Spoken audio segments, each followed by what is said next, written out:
प्यारे साथियों, आपने पिछले वीडियो क्लास में देखा था कि 4 कविता को समाप्त कर दिया हूं। यह 5वीं कविता है।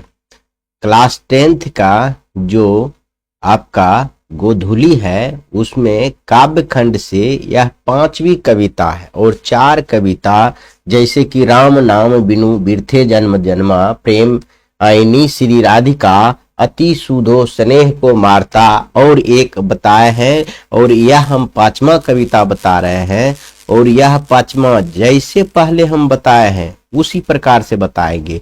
जैसे पहले हम कवि का परिचय देंगे, कवि का क्या नाम है, क्या पता है, क्या जन्म हुआ, कब उनके माता का नाम, पिता का नाम, उनकी रचना क्या है, यह सब देखते हुए कविता की सारांश समझेंगे, उसका हिंदी में भाव समझेंगे।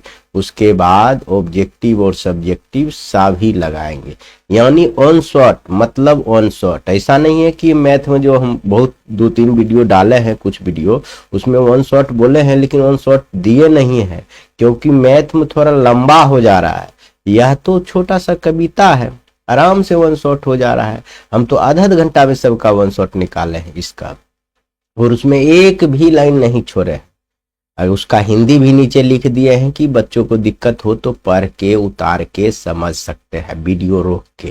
समझ गए? देरी ना करते हुए स्टार्ट करता हूं। और यह शीर्षक क्या है? कविता का शीर्षक भारत माता। इसकी लेखक कौन है? सुमित्रा नंदन पंत। अब कहेगा भारत माता किसकी रचना है? तो सुमित्रा नंदन पंत की है।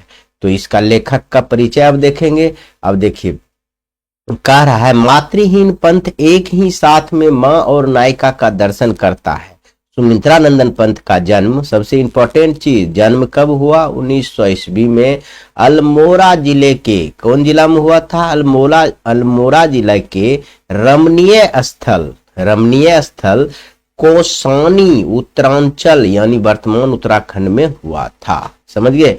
जन्म के 6 घंटे के बाद ही उनकी माता सरस्वती, उनकी माता का नाम क्या है? सरस्वती देवी, याद रखेंगे, का देहांत हो गया। यानी सुमित्रा नंदन पंत का जन्म होते ही 6 घंटे के बाद इनकी माता मर गई। उनका पिता का नाम क्या था? गंगाधर पंत थे, गंगादत्त पंत थे, धर नहीं। कोसनी के स्टेट में, यहाँ क्या करा? कोसनी के स्टेट में ही क्या था? अकाउंटेंट थे। कौन? इनके पिताजी जो गंगादत्त थे क्या थे? लेखापाल। अकाउंटेंट का हिंदी क्या होता है? लेखापाल थे। पंत जी, नहीं, पंत जी का मतलब हुआ सुमित्रानंदन पंत जी। पंत जी की प्राथमिक शिक्षा, यानी ये जो सुमित्रानंदन पंत की प्राथमिक शिक्षा जो हुआ है उनके गांव से ही हुआ है। और फिर बनारस में उन्हें हाई स्कूल मतलब 9-10 की पढ़ाई उनको कहाँ किया गया है? बनारस से किया है। वे कुछ दिनों तक कलांतर राज में ही रहे, कुछ दिनों तक वो अपने ही यहाँ रहा, लेकिन उसके बाद आजीवन मतलब पूरे जीवन इलाहाबाद में रहे। यानी वो अपना जीवन का सबसे ज्यादा हिस्सा, जीवन का सबसे बड़ा हिस्सा अगर कहे तो कहाँ बिताया? इलाहाबाद में बिताया। इलाहाबाद आप याद रखेंगे, सबसे बड़ा जो समय वो कहाँ बिताया? इलाहाबाद में बिताया। और याद रखेंगे 29 दिसंबर 1977 को उनका निधन हो गया। तो आप यह डेट याद रखे ना रखे, लेकिन 1977 में उनकी मृत्यु हो गई, निधन हो गई, याद रखेंगे। यह जन्म कब हुआ? 1900 में, याद रखेंगे। उनकी माता का नाम क्या है? सरस्वती देवी, याद रखेंगे। गंगादत्त कौन है? उनके पिता है, याद रखेंगे। उनका जन्म अल्मोड़ा जिले में हुआ है, यह याद रखेंगे। समझ गए? जो याद रखने वाला चीज है वो हम अपने हाईलाइट कर देते हैं, उसको आप याद रखेंगे। ऑब्जेक्टिव क्वेश्चन में आपके लिए मोस्ट VVI रहेगा। आगे आइए, अब देखते हैं साहित्यिक विशेषताएं। यहाँ 2 बार लिखा गया है, देखिए यहाँ भी है, यहाँ है, उससे कोई आपको दिक्कत नहीं है। साहित्यिक विशेषता देखते हैं, इसके साहित्य की क्या विशेषता थी। इसमें से ज्यादा याद नहीं करना है। पंत जी मतलब सुमित्रानंदन पंत जी के बारे में कह रहा है। यह छायावादी है। कैसा कविता लिखते थे? छायावादी, परंतु इनके विचार उदार मानवतावादी भी रहा। लेकिन उन्होंने प्रसाद और निराला के समान छंदों और शब्द योजना में नवीन प्रयोग किए। पंत जी जी के प्रतिभा कलात्मक सूझ से संपन्न है, अतः इसकी रचनाओं में एक विलक्षण मृदुता और सौष्ठव मिलता है। सुगबोध के अनुसार अपनी काव्य भूमि का विस्तार करते रहना पंथ की काव्य चेतना की विशेषता है, और कोई विशेषता नहीं है। और इसमें एक चीज याद करने वाला जो चीज हम बता रहे हैं, ये जो सुमित्रानंद पंत जी है प्राकृतिक सौंदर्य के संबंध में कविता लिखते हैं और मानव सौंदर्य के संबंध में, सौंदर्य के संबंध में, मानव सौंदर्य और प्राकृतिक सौंदर्य के संबंध में कविता ये लोग लिखते हैं। और दूसरा याद रखेंगे कैसा कवि है, तो छायावादी कवि है। कैसा कवि है, छायावादी कवि है। बस इतना ही याद रखेंगे और आगे हम देखेंगे सबसे इंपॉर्टेंट इनकी प्रमुख रचना बहुत है, लेकिन कुछ याद करना होगा आपको, बहुत जरूरी है। क्या रचना है? उच्छ्वास। देखिए पहला रचना है इनका उच्छ्वास, इंपॉर्टेंट। पल्लव इंपॉर्टेंट। बीना इंपॉर्टेंट। ग्रंथि इंपॉर्टेंट। गुंजन इंपॉर्टेंट। युगांत इंपॉर्टेंट। ये अब नहीं याद कीजिएगा तो कोई दिक्कत, युगबोनी अगर मेन है तो याद कर लीजिए। गाम्या भी आई है। स्वर्ण धूलि, स्वर्ण किरण, युगपथ, चिदम्बरा, यह तो एकदम भी है। यह और यह दोनों आपको कई बार पूछा गया, गाम्बिया और चिदम्बरा, यह आप याद रखेंगे हमेशा कि किनकी रचना है, तो आप कहेंगे पंत जी का, यानी सुमित्रानंदन पंत का है। और देखिए यादी पंत जी ने नाटक, आलोचना, कहानी, उपन्यास आदि भी लिखे। चिदम्बरा, देखिए यहाँ लिख दिया है, चिदम्बरा जो है पर उन्हें भारतीय ज्ञानपीठ का पुरस्कार दिया गया। किस रचना पर? तो चिदम्बरा पर इनको क्या दिया गया है? भारतीय ज्ञानपीठ पुरस्कार दिया गया है। यह रचना जो किया इनको भारतीय ज्ञानपीठ का पुरस्कार दिया गया है। आपको कविता के लेखक जो सुमित्रानंदन पंत है आपको समझ में आ गया होगा। इनकी द्वारा रचना तो ये आप लिख के याद कर लेंगे कि इसमें पूछेगा गाम्बिया किसकी रचना है, आराम से बता सकते हैं। यह इनके द्वारा कहेगा बीना किसकी रचना है, सुमित्रानंदन। पल्लव किसकी रचना, सुमित्रानंदन पंत। कह देगा चिदम्बरा किसकी रचना है, तो कहेगा सुमित्रानंदन पंत।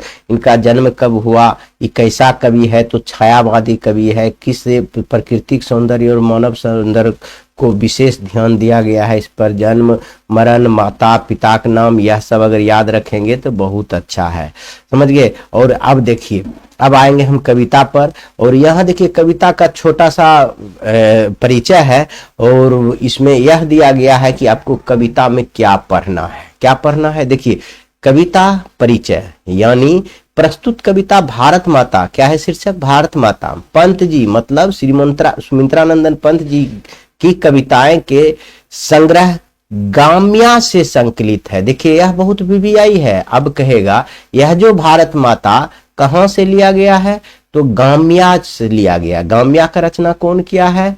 सुमित्रानंदन पंत ने किया है।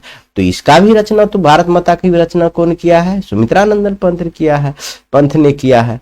यह कविता आधुनिक हिंदी के उत्कृष्ट पर गीतों में से एक है। अतीत के गरिमा गान द्वारा भारत का जो चित्र खींचा गया है, ऐतिहासिक दृष्टि से जैसा भी रहा हो, वर्तमान परिवेश को देखते हुए सच प्रतीत होता है। समझ गए?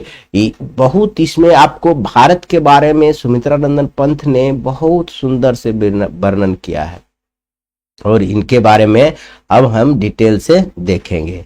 देखिए एक शीर्षक का नाम है भारत माता। इनका लेखक कौन है? सुमित्रानंदन पंत। हम अब शॉर्ट में लिखेंगे पंत जी, यानी पंत जी, सुमित्रानंदन पंत। अब जहां भी हम लिखेंगे पंत जी तो आप समझेंगे, पंत जी बोलेंगे तो आप समझिएगा सुमित्रानंदन पंत की बात कर रहा है।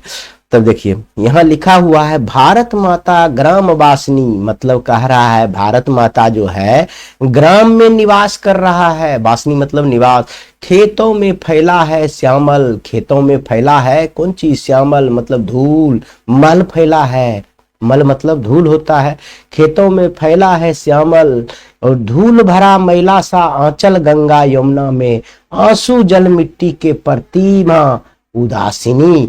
मतलब कह रहा है भारत माता जो है ग्राम में भी निवास कर रही है और खेतों में फैल गया है मल और धूल भला मैला सा आंचल गंगा यमुना में आंसू जल के मिट्टी की प्रतिमा उदासीनी। इनका मतलब आपका है कवि पंत जी ने भारतीय ग्रामीण की दुर्दशा को चित्र प्रस्तुत करते हुए कहते हैं कि भारत की आत्मा गांव में निवास करते हैं। भारत की आत्मा कहाँ निवास करते हैं?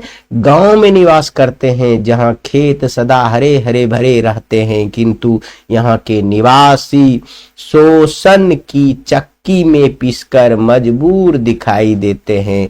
गंगा जमुना के जल उनकी व्यथा के प्रतीक है। गंगा जमुना के जल उनके व्यथा के प्रतीक है। सीधे साधे किसान उनके दयनीय दशा के कारण अपने दुर्भाग्य पर आंसू बहा रहे हैं और उदास हैं। मतलब इनका कहना का मतलब है, यह जो सार इनका लिखा हुआ है यह क्या है? भारत माता ग्राम वासिनी खेतों में फैला है श्यामल धूल भरा मैला सा आंचल गंगा यमुना में आंसू जल मिट्टी की प्रतिमा उदासीन। मतलब कहने का यहाँ का जो भारतीय लोग है इनका आत्मा जो है ग्राम में निवास करते हैं, जहाँ खेत सदा हरे भरे रहते हैं, किंतु यहाँ का निवासी जो है न शोषण की चक्की में पीस कर मजबूर दिखाई देते हैं। जैसे गंगा जमुना के जल उनकी व्यथा के प्रतीक है। जैसे गंगा जमुना के जल जो है ऐसा लग रहा है वह सब ग्रामीणों की आंसू है। कहने का तात्पर्य सुमित्रानंदन पंत जी का यही है कि गांव का लोग शोषित है, इतना शोषित है कि जैसे लग रहा है गंगा जमुना का जल जो है उस सभी ग्रामीणों का आंसू है, दुर्भाग्य है, उदास है यहाँ का किसान, क्योंकि यहाँ का किसान सीधे साधे अपनी दयनीय स्थिति को कारण अपने दुर्भाग्य पर आंसू बहा रहा है और उदास है, ये कहना चाह रहा है। और दूसरा निकालते हैं, दूसरा स्लाइड आगे पढ़ेंगे। क्या है? दैन्य जरित अपलक नत चितवन, दैन्य जरित अपलक नत चितवन, अधरों में चीर नीरब रोदन, युग युग के तम से विषन्न मन, वह अपने घर में प्राणवासिनी, वह अपने घर में प्राणवासिनी।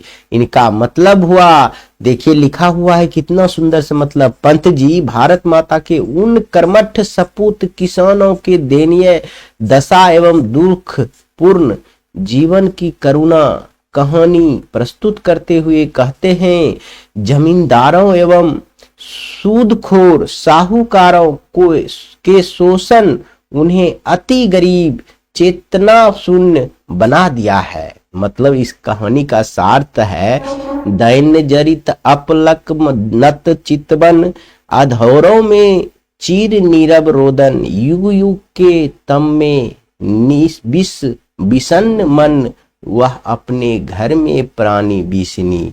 मतलब कह रहा है यहाँ भारत माता के उन सपूत किसानों को दयनीय स्थिति एवं दुर्दशा पर यह चर्चा करते हुए कहते हैं कि जमींदारों एवं सूदखार साहूकारों के शोषण ने इन्हें अति गरीब बना दिया है। जमींदार और साहूकार का जितना शोषण हो रहा है यहाँ पर भारत में, भारत माता के बारे में बोल रहा है कि वह अत्यंत चेतना शून्य बन गया है और मजदूरी के कारण अपने ऊपर हो रहे अन्याय को सिर झुकाए अपलक, देखिए बिना पलक झुकाए वह जो है सिर झुकाकर देखते पलक देखने को मजबूर है। बिना पलक झुकाए एकदम टकाटक देखने के लिए वहां के लोग मजबूर हैं। वे अपनी अंदर की पीड़ा अंदर ही सहने को मजबूर हैं। सदियों की त्रासदी ने उनके जीवन को निराश बना दिया। वे अपने घर में अपने अधिकार से वंचित हो गया। मतलब कह रहा है जो मजदूर लोग हैं, साहूकार और सूदखोर आदमी के द्वारा वह जो है इतना उसको चेतनाहीन बना दिया गया है कि वह इतना सिर झुकाकर देख रहा है। अगर कहीं देखता है मजदूर तो बिना पलक झुकाए उसको देखना पड़ता है, देखने के लिए मजबूर है। वो एकदम सदियों से त्रासदी ने उनके जीवन को निराश बना दिया है। वे अपने घर में अपने ही अधिकारों से वंचित है। मतलब कह रहा है वह अपने घर में प्रवासिनी, वो अपना घर में प्रवासी है, विदेशी जैसा लग रहा है। इसका अर्थ ये हुआ। आगे आइए, कह रहा है 30 कोटि मतलब 30 लाख, 30 कोटि मतलब 30 करोड़ होगा, कोटि मतलब करोड़ होता है। 30 करोड़ संतान नग्न तन, मतलब कह रहा है 30 कोटि संतान नग्न तन, यानी भारत माता की 30 करोड़ संतान अर्धनग्न है। भारत माता की कितना है? अर्धनग्न। नग्न मतलब नग्न।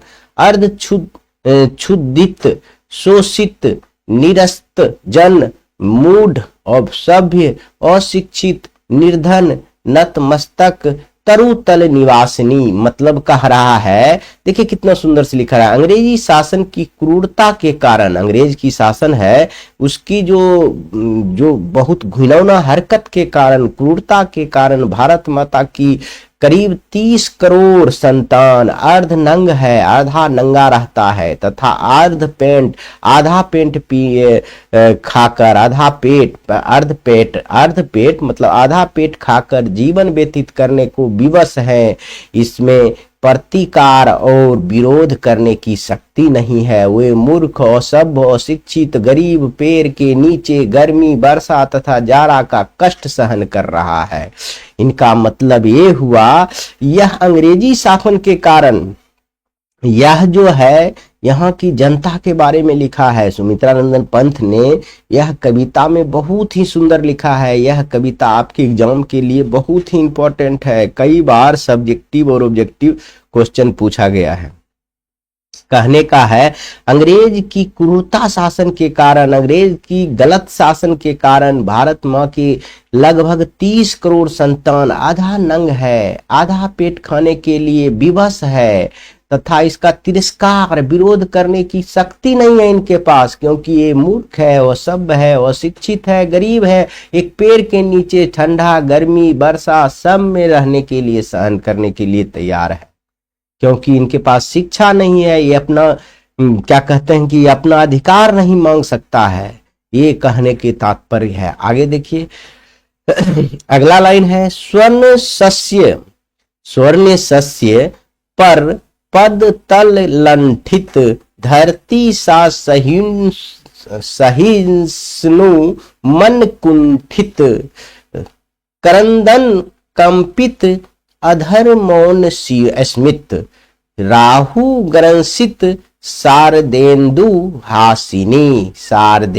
हासिनी। इनका मतलब हुआ, कवि पंत जी कहते हैं कि जिनकी पकी फसल सोने के समान दिखाई देती है, जिनकी पकी फसल सोने की जैसा समान दिखाई देता है, पराधीनता के कारण वे शोषण के शिकार हैं, लेकिन यह दूसरे के अधीन होने के कारण यह शिकार है, शोषण के शिकार हैं। वे उनके हर अपमान, शोषण, अत्याचार आदि को सहन करते हुए धरती के समान सहनशील बने हुए हैं, अर्थात वे अपने जुल्मों का विरोध न करके चुपचाप सहन कर लेते हैं। वे क्रूर शासन से इतने भयभीत हैं कि खुलकर रो भी नहीं सकते। देशवासियों की ऐसी दुर्दशा और विवशता देखकर कभी दुख से भर जाता है कि जिस देश के वीरों की गाथा संसार में शारदा पूर्णिमा की चांदनी के समान चमकती थी, आपसी शत्रुता के कारण आज ग्रहण लगा, अंधकारमय है। आज आपस में जो लड़ाई हो रहा है उसी के कारण आज ग्रहण लग गया है, ग्रहण सा लग गया है। देखिए राहु ग्रहित मतलब राहु का ग्रहण लग गया है। जो धरती पर यहाँ वीरों की गाथा संसार की में चांदनी के समान देखा जाता था, वह धरती आज उस धरती के लग रहा है जैसा ग्रहण लग गया है। जुल्मों के शिकार होने के कारण, पराधीन होने के कारण यह यहाँ शोषण हो रहा है। समझिए, क्योंकि आप जानते हैं कुछ ही दिन पहले भारत को चिड़िया, सोने की चिड़िया कहा जाता था। अगला जाइए और देखिए क्या है, चिंतित भ्रीकुटी, चिंतित भ्रीकुटी क्षितिज तिरी नाकित, नमित नयन नभ वाष्पाच्छादानी, वाष्पाच्छादित आनन श्री छाया शशि अपमित, ज्ञान मुड गीता प्रकाशिनी। कह रहा है जिस प्रकार गीता जो है हमारे में साफ साफ ज्ञान की प्रचायक है। देखिए हम पढ़ ही देते हैं। कवि पंत जी कहते हैं अंग्रेजों के अत्याचार एवं शोषण से लोग उदास, निराश और हताश है। अंग्रेजों के शासन और अत्याचार से लोग क्या क्या है, उदास हैं, निराश हैं और हताश हैं। यानी वातावरण में घोर निराशा छाई हुई है। देशवासियों की ऐसी मन की स्थिति पर कवि आश्चर्य प्रकट करते हुए कहते हैं कि जिसके मुख की शोभा की उपमा चंद्रमा से दी जाती है, या फिर जहां गीता जैसे प्रेरणादायी ग्रंथ की रचना हुई थी, उस देश के लोग अज्ञानता और मूर्खता के कारण गुलाम हैं। कह रहा है जिस देश में जहां गीता जैसन प्रेरणादायी ग्रंथ की रचना हुई है, उस देश के लोगों में अज्ञानता और मूर्खता के कारण गुलाम बने हुए हैं। यह देश ऐसी देश है, यह देश अंग्रेज को इतना अत्याचार हुआ है कि उससे उदास, हताश और निराश हैं। मतलब ग्रामीण जीवन और देशवासी के प्रति इनका भक्ति की भावना प्रकट हुआ। मानवता को देखकर जो अंग्रेज जो बर्बरता कर रहा था, जो अत्याचार कर रहा था, उनके बारे में लिखने का काम किया सुमित्रानंदन पंत ने। बहुत सुंदर कविता है। और आगे देखेंगे और अंतिम लाइन होगा कि सफल आज उसका तप संयम, सफल आज उसका तप संयम, पिला अहिंसा स्तन्य सुधोपम, धरती जन मन भय भव तम भर्म, जग जननी जीवन विकासिनी, जीवन विकासिनी। कवि सफलता पर आशा प्रकट करते हुए कहते हैं कि अहिंसा जैसे महान मंत्र का संदेश देकर लोगों को मन भय, अज्ञान एवं भ्रम का हरण कर भारत माता की स्वतंत्रता की प्राप्ति का संदेश दिया है। मतलब कि जो अहिंसा है, महात्मा गांधी के बारे में यह बोल रहा है, अहिंसा जैसे महान मंत्र जो हमारे संदेश में देकर हमारे लोगों के मन में जो भय, अज्ञान और भ्रम का हरण कर भारत माता की स्वतंत्रता प्राप्ति के लिए संदेश दिया, उनको जय हो। वह बहुत ही अच्छा काम किया। यह जो लाइन है महात्मा गांधी के लिए समर्पित है। यानी पंत जी कहते हैं कि वह ऐसा लोग थे जो कि एक अहिंसा का बल पर अपना देश की स्वतंत्रता प्राप्ति के लिए कदम उठाए थे। इनको जय हो। और इसी के साथ आपका कविता समाप्त हो गया। और कविता के भाव में आप यह समझ लीजिए, कविता का अगर कहेगा सारांश लिखने के लिए, यह कविता भारत माता कविता का जो संक्षेप में लिखे, इनका शाब्दिक अर्थ बतावे, इनका क्या प्रासंगिक है यह बतावे, तो आप 2-4 लाइन में लिख सकते हैं कि सुमित्रानंदन पंत जी के द्वारा भारत की जो ग्रामीण चित्र है उसको प्रस्तुत करने का काम किया है। भारत की लोगों में क्या कष्ट है अंग्रेजियत आने से, अंग्रेज को आने से, उनकी जो शोषण के चक्की में जो पिसा रहा है, उसके कारण यहाँ के जनता किस प्रकार से त्राहिमाम है, वह अपना अधिकार भी मांगने के लिए तैयार नहीं है, उनका इसमें वर्णन किया गया है। यहाँ जो दुख उनको देखा नहीं गया है वही चीज इसमें लिखा गया है। और इसी के साथ इसको समाप्त करते हैं। उम्मीद करता हूं कि आप लोग समझ गए होंगे। अब आइए लघुत्तरीय क्वेश्चन, और पिछले वीडियो की तरह ही फिर वस्तुनिष्ठ प्रश्न देखेंगे, उसके बाद वीडियो समाप्त करेंगे, कुछ भी नहीं छोड़ेंगे। बहुत ही आसान भाषा में आपका टोटल बताया जाएगा। देखिए पहला क्वेश्चन है, सुमित्रानंदन पंत का जन्म कब और कहां हुआ था? तो यह तो आप जान रहे हैं, 2 नंबर मिलेगा। सुमित्रानंदन पंत का जन्म 1900 ईस्वी में कोसानी अल्मोड़ा जिला के उत्तरांचल में हुआ था। समझिए वर्तमान उत्तराखंड में हुआ था। बस हो गया, आगे आइए। कह रहा कवि की दृष्टि में आज भारत माता का तप संयम क्यों सफल है? तप संयम क्यों सफल है? तो कहना का मतलब है भारत माता ने गांधी जैसे पूत का जन्म दिया और अहिंसा का स्तन्यपान अपने पुत्रों से कराई है। अतः विश्व के अंधकार मुक्त करने वाली, संपूर्ण संसार की अभय का वरदान देने वाली भारत माता का तप संयम आज सफल है। मतलब कहने का मतलब है भारत माता जो गांधी जैसे पूत को जन्म दिया, जो अहिंसा के पुजारी थे, उनको जो जन्म दिया, वह पूरे संसार में अभय का वरदान देने वाला भारत माता का तप संयम आज भी सफल है, आज भी वह सफल है। समझ गए? यह कहने का मतलब हुआ। आगे आइए। भारत माता का हास भी राहु ग्रसित क्यों दिखाई पड़ता है? भारत माता आज भी राहु ग्रसित क्यों दिखाई दे रहा है? तो इसका आंसर हम देंगे भारत माता के स्वरूप में ग्राम्य शोभा की झलक है, मतलब गांव की शोभा की झलक है। मुखमंडल पर चंद्रमा के समान दिव्य प्रकाश स्वरूप हंसी है, मुस्कुराहट है, लेकिन परतंत्र होने के कारण यह हंसी फीकी पड़ गई है। ऐसा प्रतीत होता है कि चंद्रमा को राहु ने ग्रस लिया है।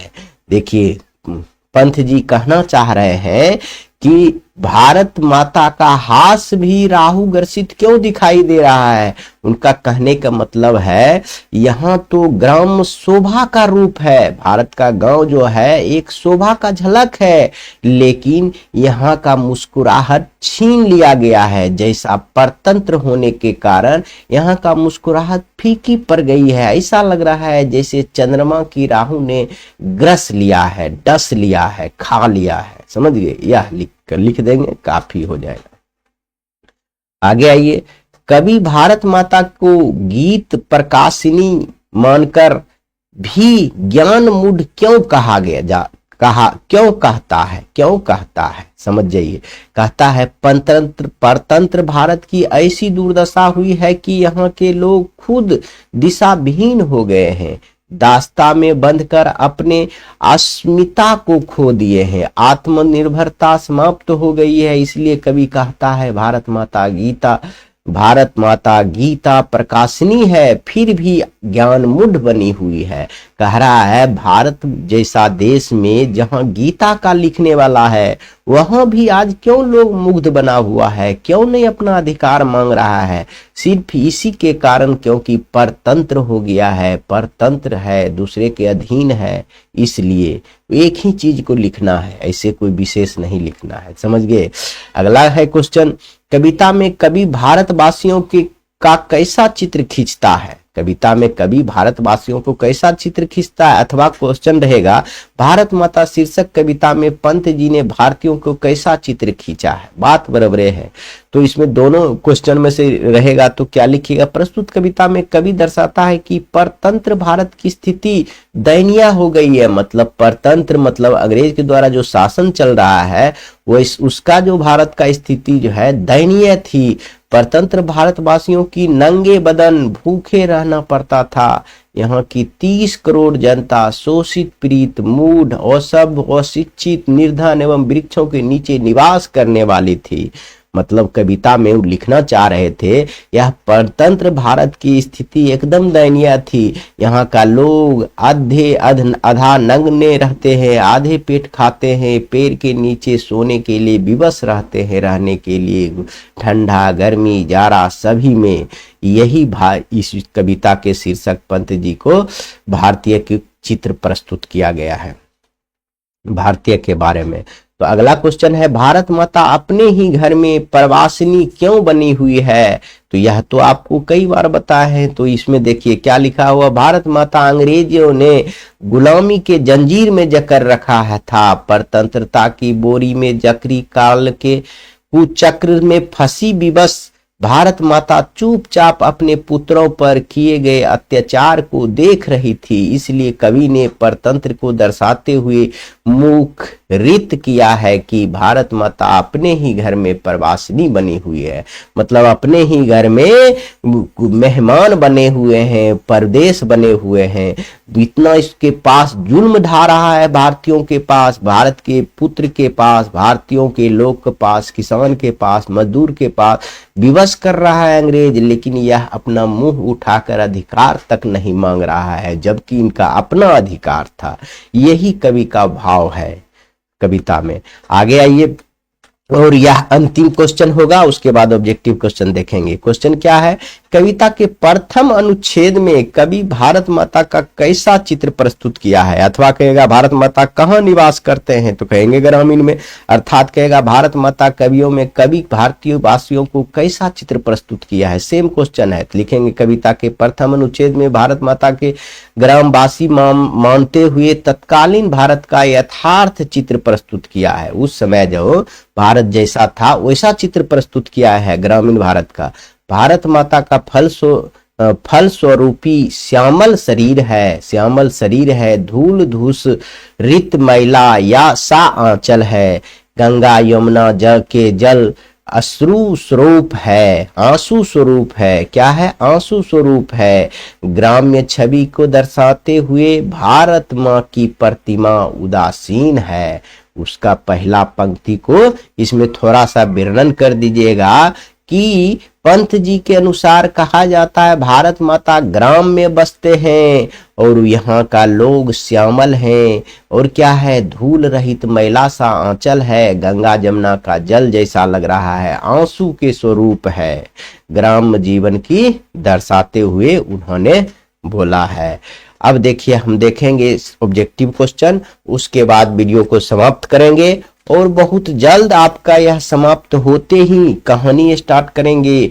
और वर्णिका से जो दही वाली मगम्मा है वह पांचों कहानी भी आपको जल्द ही इसी में हम सब डाल के समाप्त कर देंगे। हिंदी का कुछ भी नहीं छोड़ेंगे। आगे आइए, पहला क्वेश्चन है, सुमित्रानंदन पंत सुमित्रानंदन पंत किस युग के कवि हैं? तो हम शुरुआत में ही आपको बताए, ऑप्शन नंबर सी होगा, छायावादी युग के कवि हैं। हम वहां अंडरलाइन किए थे, आप यहाँ आइए देखिए हम यहाँ बताए थे आपको साहित्यिक विशेषता में इसको बताए थे, यह छायावादी कवि है, इसलिए बोले इसको याद करने के लिए, क्योंकि यह क्वेश्चन आपसे पूछा जाएगा।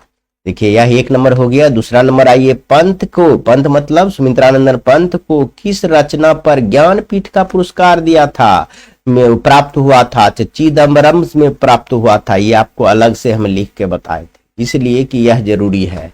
आगे आइए, भारत माता शीर्षक प्रगति पंथ के किस काव्य संकलन से लिया गया है? भारत माता किस काव्य संकलन से लिया गया? यह भी हम बताए थे, ग्राम्या से लिया गया है। किससे लिया गया है? ग्राम्या से लिया गया है। समझ गए? आगे, ग्राम्या काव्य संकलन की कविताओं पर किसका प्रभाव है? बताइए, ग्राम्या काव्य संकलन की कविताओं पर किसका प्रभाव है? तो हम लिखेंगे यथार्थवादी का। किसका प्रभाव है?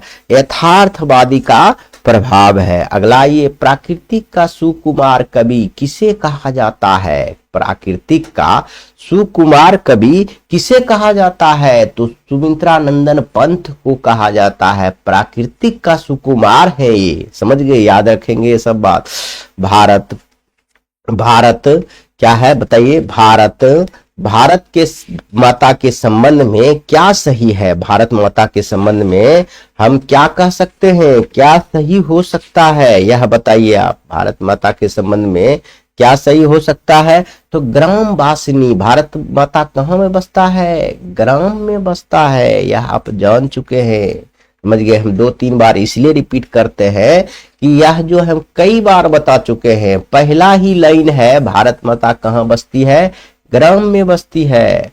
आगे आइए, कह रहा है सरबिंदु हासिनी कौन है? सरबिंदु हासिनी कौन है? तो भारत माता है। कौन है? भारत माता है। आगे आइए, गीता प्रकाशिनी किसके लिए प्रयुक्त है? गीता प्रकाशिनी किसके लिए प्रयुक्त है? यह भी भारत माता के लिए प्रयुक्त है। किसके लिए प्रयुक्त है? भारत माता के लिए प्रयुक्त है। आगे आइए, सर तेंदु का शाब्दिक अर्थ क्या है? तो शरद ऋतु का चंद्रमा। सर तेंदु का शाब्दिक अर्थ होता है शरद ऋतु का चंद्रमा। ऑप्शन नंबर डी इसका राइट आंसर हो जाएगा। आगे आइए 10 नंबर में कह रहा है बंधन का अर्थ क्या है? रोना। बंधन का अर्थ क्या है? रोना होगा।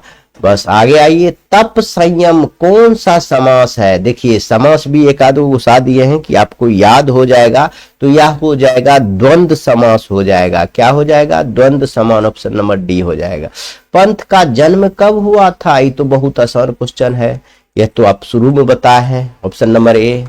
देखिए पंथ की मृत्यु कब हुआ है? तो आप यह बता सकते हैं 1977 में। Option number B is right answer हो जाएगा। पंथ की मृत्यु कब हुई थी? 1977 ईस्वी में। आगे आइए, कह रहा है पंथ का जन्म कहाँ हुआ था? तो हम कहेंगे अल्मोड़ा, कोसौनी अल्मोड़ा में हुआ था। याद रखेंगे, ये सब बताए हुए हैं। पंथ ने महाकाव्य लिखा। पंथ ने कौन सा महाकाव्य लिखा? अब बताइए, लोकायतन लिखा है। क्या लिखा है? लोकायतन लिखा है।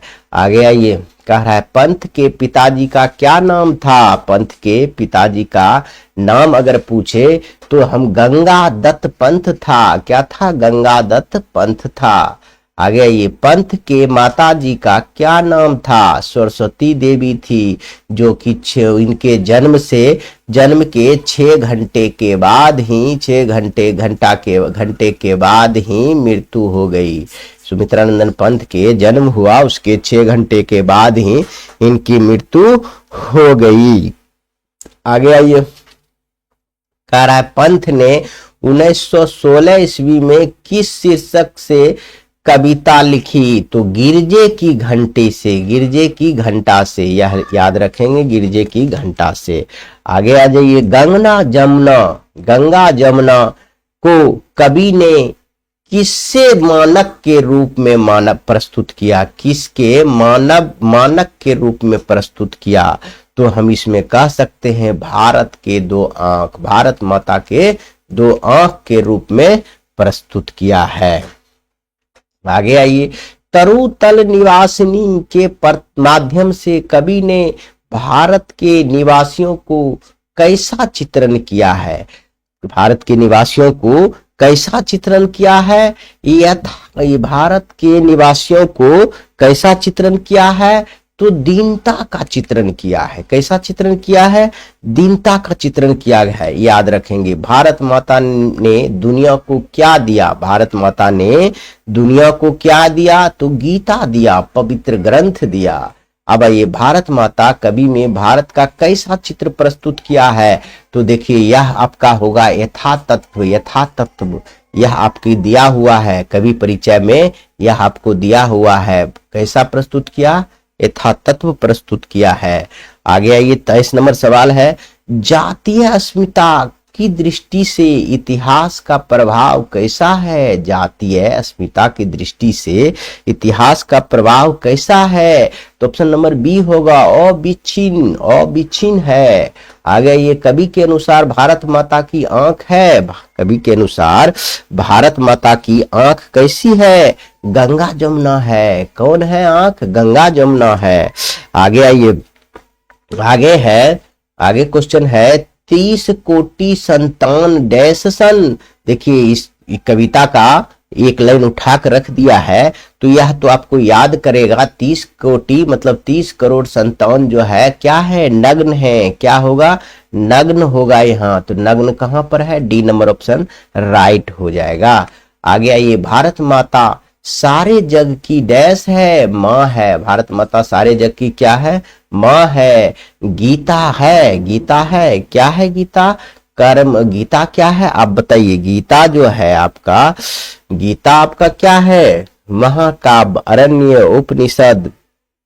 और क्या है? उपनिषद होगा। गीता क्या है? उपनिषद है। गीता क्या है? उपनिषद। आप याद रखेंगे। अब देखिए, आगे भी है, गीता का उपदेश क्या है? गीता का उपदेश क्या है? ये तो बहुत आसान है, कर्म है। विकर्म का है। आगे आइए, भारत माता की आंखें झुकी हुई है। भारत माता की आंखें झुकी है क्यों? चिंता से। क्यों झुकी हुई है? चिंता से, कवि के अनुसार। ग्राम वासनी कौन सा समास है? अब कह रहा है ग्राम वासनी कौन सा समास है, तो बहुव्रीहि समास हो जाएगा। यह भी पढ़ाएंगे व्याकरण बहुत अच्छा से। आगे ये गंगा जमुना कौन सी समास है? गंगा जमुना द्वंद्व समास हो जाएगा। क्या हो जाएगा? द्वंद्व समास हो जाएगा। Option number A is right answer हो जाएगा।